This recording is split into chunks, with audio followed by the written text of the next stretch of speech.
1, 2. Wow, man, these scores are really good. 3, man, winning all of these pay-per-view events, these predictions. 4, 5. Yo, oh my God, this is so good. 6, 7, 8, Lou. 9. Oh man, that was a good one. I got a good point on that one. 10, 11, 12. Oh, that was so good. 13, 14, Lou. 15, 16. Oh yeah, I remember that one. 17. Stop. Yeah. That's it. Welcome to TFS Pod. Always known as the Few Show Podcast. It's 24/7 Lou, and I'm doing it completely wrong. This is Lou 24 to TFS Pod, the Few Show Podcast. Let me tell you something, folks. From the highest mountains to the lowest valley and everywhere in between, we are the beasts of the East, the best in the West, and you are listening to TFS Pod, your girlfriend, your pets, and your friend's favorite show. This is 24/7 Lou, and that's Rick Hard saying, Lou, it's a good thing you know how to count because otherwise you definitely can't do the intro, right? I've been messing it up. And that's on a special assignment. We have the one-man band out on a special assignment out there. So we'll get to that. But in this episode, we will be talking about a recap of WWE's Crown Jewel, which was an afternoon thing, but it was excellent. I loved it. So No, I'll say it. Throwaway pay-per-view. Oh no. And that's including the technicality that they pulled by making a title change happen. Yeah. Throwaway pay-per-view. We'll get to that. All right, we'll get to that. So let's quickly get to that scoreboard because I want to get to that scoreboard. It's a beautiful scoreboard. I don't. I'm very upset with Jay Few. He was supposed to stop you from getting a point, not join you. Yeah, right. It's Anakin Skywalker all over again. Anyways, go ahead, Lou. I know you're dying to say the line. Oh, yeah. Rickard, get the scoreboard! Okay. So, currently, with Crown Jewel in the books, we only have what looks to be 5 events left to go. But, scoreboard stands in the lead, unfortunately. 24/7 Lou at 17 points, a very commanding lead. Yeah. Yeah, you get the golf clap. What the heck? Followed behind by myself at 12 points. It's a pretty big gap, but don't worry, I'll close it. Who right behind me is the one-man band at 11 points. Very impressive. Yeah. Good job. But not as impressive as the person in 4th place in his rookie year, Main Event Jeff, who is at 9 points. Wow. What close to double digits. Right on the cuts. Yep. And he's got some competition again because Jay Few is at 8 points, having gotten a point alongside you, Lou, at Crown Jewel. Very, very good showing by Jay Few. Commanding return. Broke his dry spell. Yeah. Came back and to then, the planet. Yeah, finally, right? It was a long ride. Those light years took a lot out of him. And tied all the way at the end, Big Al and the randomizer, both at 4 points. Yeah. You got it. You got a one-man band. You got this. Not like the briefcase. But anyway. One-man band. What? Sorry, one-man band. The Big Al. Oh, my gosh. I'm not saying Big Al, jeez. You got that Big Al. Not like the briefcase you lost. Ah. Oh. I'm really different show. Different show. How? Yeah, me too, actually. But that said, everyone else is at 0. Including Bogey. That's the scoreboard. Back to you, Lou. Yes, okay. So in this one, we're going to do a recap of WWE's Crown Jewel. They flew out to the other side of the planet, and they had a match, and they came back again. It's not the exact other side of the planet, but it's close to the midpoint. Very far. Yeah, but all right, let's recap this pretty quickly here. First match. Show opener was actually shortest match of the night. It was Lesnar versus Lashley, and singles match. So this is a rematch from the Royal Rumble match earlier in January. And Lesnar got his win back, but not very dominantly. I was thinking this would be a more one-sided affair, but it looks like, based on how it ended, that they're gonna continue this. I hope they continue this. You don't want to end that. You don't want to end that rivalry on that note. No. For those of you who aren't aware, Lesnar basically he got attacked before the match, I believe, on the outside. Yep. Lashley rolled him into the ring. Lesnar kind of mounted a comeback, but like it was all Lashley for the most of it. Then he put Lesnar in the hurt lock. Lesnar couldn't get out of it. Used momentum against one of the corners. Kicked off from the turnbuckle. Flipped over and ended up in one of those rollover positions where Lashley's shoulders were on the mat. And he got the pin fall win. And Lashley was super pissed, and then just beat up Lesnar even more after the match. But Lesnar walked away with a win, but not in dominant fashion. And we're kind of left with the feeling that Lesnar might come back to get revenge at some point in the future.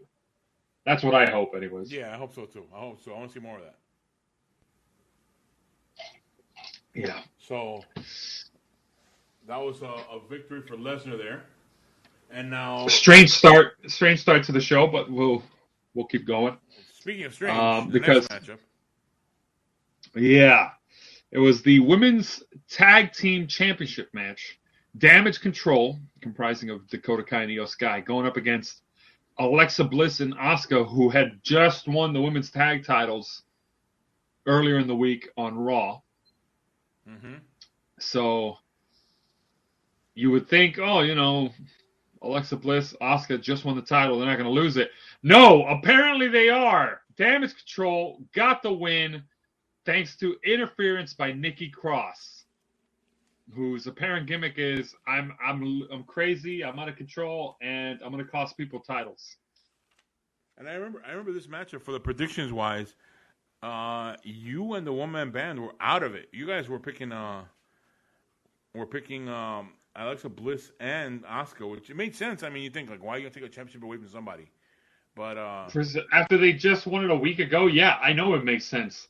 Naturally, Crown Jewel can't go without doing some really boneheaded move. Yep. Every time, whether it's having somebody win a tournament they weren't in. Oh yeah. Oh God, don't start with that. Please don't start with that. Or having four legends fight in a tag match that ends up really disappointing. Oh my God. Crown Jewel can't go off about a hitch. There's always something dumb happening. And naturally, we can't have this be called a throwaway pay-per-view. Let's have a title change hands, even though it makes no sense. Yep. But whatever. Especially in the context of the fact that they could have salvaged it if another title changed hand later on in the show, and then it's like, oh yeah, you gave the faction all the titles. No, they didn't do that. We'll get to that though. Well, you know what? They didn't do that. If you think of the flow of the show, it felt good if you were following Damage Control. At this point, it felt good because they won a title back. They won their tag titles back, and you don't know what was going to happen in the later match. But yeah, you felt good. So I think for the flow of the show, story wise, as it's going along, it felt good at that moment. So yeah, we know why you say it felt good because you got a point. Well, that did feel good. Yeah. Let's keep going. Next match. It was my boy Drew McIntyre versus Karrion Kross with Scarlett at ringside. McIntyre got the win by escaping the cage, despite interference by Scarlett, who once again used pepper spray or mace. Yeah, no one put Karrion Kross on that one. Our predictions. Yeah, because McIntyre got his win back. Which we knew had to happen. Oh, now, would you have wanted that trade of McIntyre getting that victory out in Cardiff, and then Karrion Kross taking the victory here in this one? Yes, I would have liked that. But no, we always get hands down would have taken it. Huh? Hands down would have taken it. Yeah. McIntyre winning at Cardiff. Yeah. What a moment that would have been. But you can't give anything nice to the Brits. Yeah. So we have this one of what do you call it? Drew McIntyre winning this one. All right, so let's go to the next matchup. Oh, let's go to the next matchup. Judgment Day versus debuting returning faction, the OC. And who won? Who won? Oh my God! The Judgment Day. Really? Yeah.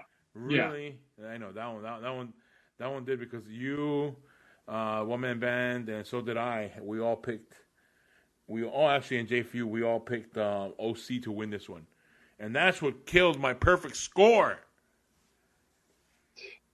Would have had a perfect score. Would have had it, but main event Jeff and the randomizer did pick it right. So. Kudos to you guys. I don't know how Jeff called it, but he called it. Yeah. Rhea Ripley was the deciding factor on that one, I think. Mm-hmm. So, all right. But oh well. Next match was Braun Strowman versus Omos. Rather straightforward affair. Strowman got the win over the Nigerian Giants. Mm-hmm. Again, this is another one I think that we'll see more of. I hope. Yeah, I think they could go another round. Like that was a good start. Let's give them more toys to hit each other with. Yeah, or even weapons. I was using the word toys, sarcastically, but okay, yeah, weapons, Lou. That's what I meant. Oh, okay. I want to see Strowman throw a truck at Omos. A truck? We know he can flip him over. True. Ooh, like a destructive thing? Yeah, I guess, sure. You know what? A real street fight. In the streets. A real street fight with cars. Oh, okay, see? That's how bad the thing was. I mean, it's how good it is that we were already fantasy booking it really good in here. So. Oh, my gosh. Next match was the Usos versus the Brawling Brutes, and I mean, nobody kind of predicted that the Usos would lose. They I don't know if the randomizer picked the Brawling Brutes. I know nobody did. Let me double check here because I haven't. Aside from maybe the wheel, I know the wheel likes to go crazy sometimes. No, the wheel picked the Usos. Yeah, you see, nobody picked against the Usos here, and we were all right. The Usos got the win. It's I've heard the speculation from. I got to give credit to Jeff here. He's the one that speculated it. He said Sami Zayn and Kevin Owens might be the ones to take the titles off of the Usos. Ooh, Sami Zayn, Kevin Owens. I like that. I think that would be interesting, especially because it would finally play up to the whole Jay not liking Sami Zayn thing, leading somewhere. But who knows? Let's go to the next match. All right. Which was Bianca Belair going up against Bayley in a last woman standing match. First and foremost, I want to say how far we have come. Last woman standing match, they went over 20 minutes in Saudi Arabia. Very impressive showing. Slowly but surely, we're working to improve the conditions over there and making it become more normal for female wrestling over there. Yeah. So I definitely approve of that. Now the results. Yeah. Considering what happened early in the show, you would have and the fact that Bianca Belair she's getting the Becky Lynch treatment basically. She's just beating everybody. At some point, Belair has to be treated like she's overstaying her welcome. And I feel like it's reaching that point with me anyways. I never thought I'd be rooting for Charlotte Flair to come back and take a title off of somebody, but man. Can we have that happen? Oh, distance makes the heart grow fonder. But either way, Bianca Belair, once again, overcoming the odds and getting the win over Bayley. Very surprising. Yep. Did not expect that. And again, he almost treated it like a third wheel when you thought like Bailey's the leader on the Raw coming back on the show. Back. Yeah, she's the one. Yeah, she's the one without the golds, man. Yeah. I'm getting Judgment Day vibes, but like it'll make sense when they turn on their leader. Unlike what happened with Judgment Day, but that's the different story. When we recap the year, don't worry, we'll hash into all of that. Can't wait for that episode. Oh man, I have to go back and listen to that show. I have to go back down and break it down and everything to see what. All right, but let's cover the main event because this match. Yeah. By the way, I think I would have liked your ending, but this is okay. I mean, if we really look at it word for word, what I said, it wasn't that far off what I predicted versus what happened. It wasn't. That's what I mean. The lack of a caption, that did occur. His brother got involved, just like I imagined. Yep, I was like, oh my god! It happened exactly after I said it would. When he does the table spot and jumps onto Reigns. Mm-hmm.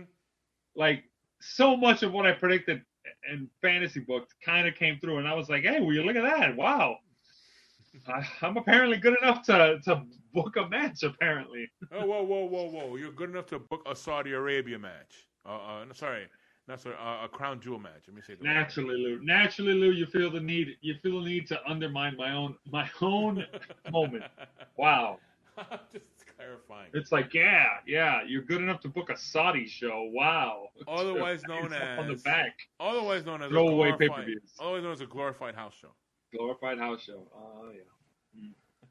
But I don't know. But I want to say I'm gonna take that. I like the match. I like the match. One thing I'm gonna say, the selfie recording of the video when Logan Paul went to do the dive. Oh yeah.